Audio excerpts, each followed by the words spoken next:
Monsters vs. Aliens. How can you go wrong with a title like that?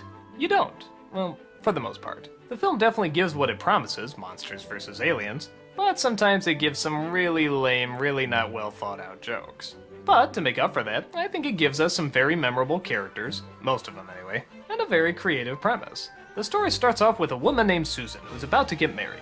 But through, of course, a tragic accident, she transforms herself into a giant, and is captured by the government to be used as, well, a weapon freak of nature. So they put her with the other weapon freaks of nature, including a big-eyed scientist, the missing link, and a one-eyed blob.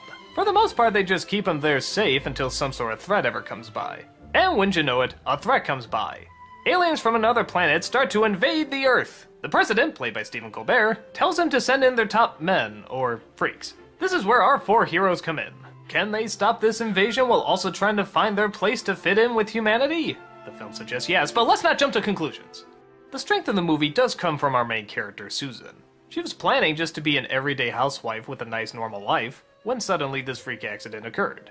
And she plays it in a way where you really do feel legitimately sorry for her. Her fiancé turns out to be a jerk. Everybody's horrified of her even though she would never harm a mouse. And now the army wants to use her as a weapon to destroy, even though she has no training whatsoever. Her problems are definitely the heart of the movie. But that's not the only thing to like. Seth Rogen is the blob with the one eye and he gets a few good lines. Colbert as the president is pretty much as funny as it sounds. Eat lead, alien robot! Evidently they eat lead. Get him on the chopper! Ha! I'm brave! I'm a brave president! And even the evil aliens get a good giggle here or there. I found out my parents were... No child should ever have to endure that. So I went on the road with a giant... Where the film falls flat is sort of the other characters. Like the missing link I don't really remember that much, and the scientist I don't really remember that much. Some of the jokes range from kind of a good idea to just kind of stupid. Yeah, remember that scene.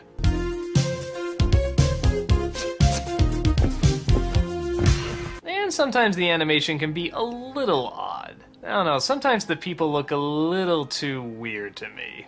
But again, they sort of level that out with some really creative action sequences, and do a great job in giving everybody their size and scope, especially considering the fact that they make Susan the main character, so you can get a lot of fun angles with height and size that way.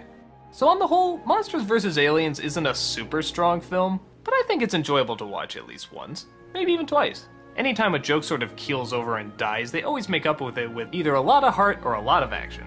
It's a fun flick, and definitely worth your time to check out.